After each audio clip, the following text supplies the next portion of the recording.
Shout out Stacey King and Adam Amin. One of the craziest stretches of basketball we've seen all year and maybe in quite some time. Now, LA entered the fourth quarter with a 16-point lead. Let's flash back. December of 1996, it was the Shaq-led Lakers that blew an 18-point fourth quarter lead against Jordan's Bulls. That was the last time the Lakers blew a 16 or more lead in the fourth quarter. Now, let's head back to Thursday night. We got 12 seconds left, a stretch you have to see to believe. Patrick Williams hits the corner three to cut the lead to 2. Now, the Lakers are on the inbound. They have a timeout left. Here's what J.J. Redick said on his decision-making in the moment. You don't want to put yourself in that. I mean, if I had 2, I would have taken it automatically. Felt, super comfortable with the lineup we had out there to get the ball in. So the Lakers inbounding under the Bulls basket. Giddey with a steal to Kobe White. Yeah, typically you trust one of the smartest players in NBA history to inbound the ball without that kind of sloppy, uncharacteristic mistake. What a steal by Giddey. 3 by White. Check out this Bulls fan who just took off running. But I hope he came back to him because there was so much more left in these final seconds with down one with 6. I'll take this one tonight. How many times are you going to watch that replay? Oh, I'm going to watch it all night tonight. Great win, but it was better. The win was better than anything. We needed this one in front of a packed crowd tonight, so I'm happy with it. And take a look at this win probability graph. It was all Lakers in the second half until the very end when Giddey's heroics made this line take a sharp turn in the Bulls' direction. I think that was a lot of Bulls fans basically heart monitors throughout that final finish because it just... 2 defining players of their era. Which of those teams do you think has a deeper playoff run in them this year? It's tough. I would say the Lakers only because I think they have multiple players and they have a cohesive defensive unit. Currently, again, it's been a little iffy over the last couple weeks with some injuries and the way they've been playing on the East Coast road trip, obviously. But I think when they were healthy and what we saw of them and who they were beating and how they were playing, especially over a long period of time, you're talking about from the middle of January, the Lakers have had a top 5 defense. They've been playing well. So I think Golden State still has some things that they need to figure out. Don't forget, Luka got there before the trade deadline, right? Luka got there. There was a little bit more time. Those 10 days, those things matter when it comes to a short amount of time. So he's leaning Lakers. How about you, Jay Will? I would agree with RJ. I mean, we talked about this earlier before. I mean, I gave a couple of video points about how they were defensively. And with their rotations, their sense of urgency, I mean, look, it's the real thing. RJ is correct. I know he loves hearing that. Booze.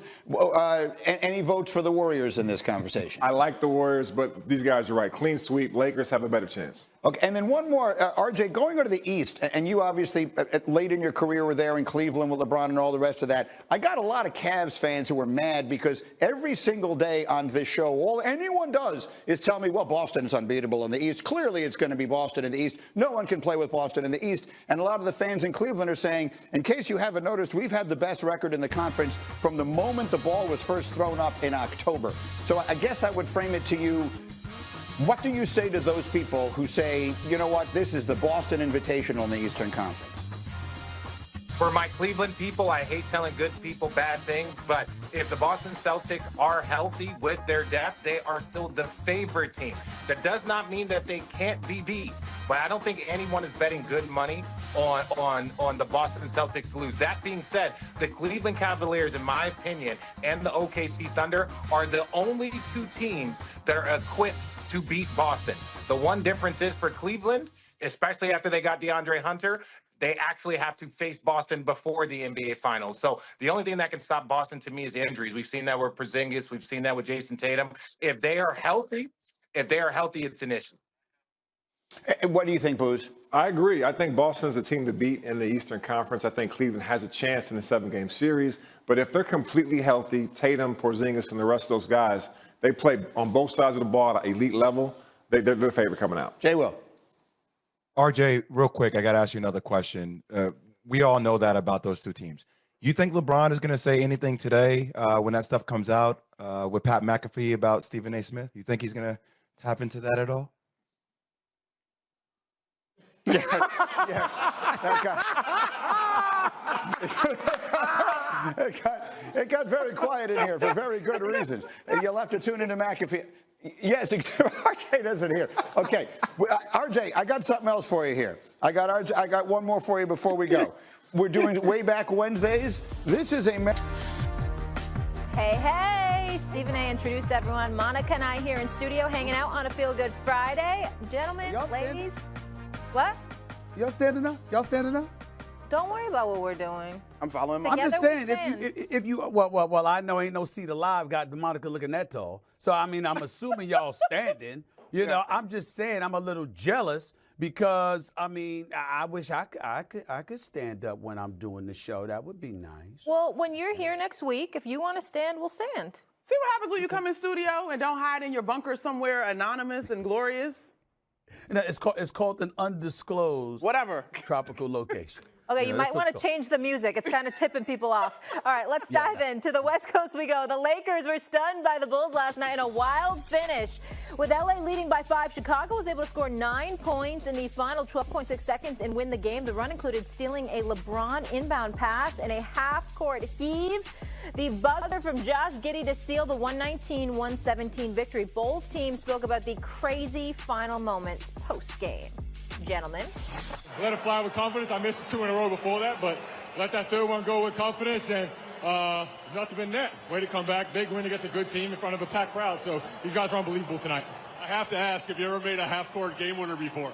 I never made a game winner before. I made a couple layups to put us up with a couple seconds left, but a walk-off like that from half-court I've never done before, so I don't know if I'll ever do it again, but I'll take this one tonight. I guess what's the immediate reaction from that? Devastation. It's a hell of a way to lose a basketball game. S.A., how devastating was this loss for LA? I think it's, listen, I think he was being a bit, facetious there because I don't think he thought that was the greatest question in the world. And obviously, JJ is annoyed, and JJ doesn't get sleep when they lose. That's something that LeBron James has articulated along with several other Los Angeles Lakers. And we know JJ Redick well enough because he's a former colleague to know that's absolutely positively the case. I mean, he wears that stuff on his sleeve. He is on it. But it's devastating because of how the Lakers lost, not that they lost a game. To give up 9 points in the last 12.6 seconds, my God. I mean, we know that they've been having problems defensively, but when you see that kind of stuff happening, that's a problem. You take into account LeBron James, who had an otherwise solid game, but that lazy inbound pass, unacceptable. He's too experienced. He knows better than that, and that's why you can see the look on his face. He knows you can't make a mistake like that. He knows better than that. But it's not just about him. Look at what the starters did last night. They shot 26%. This is the starting 5, shot a collective 8 for 31, 26% from deep, okay? In the fourth quarter, they shot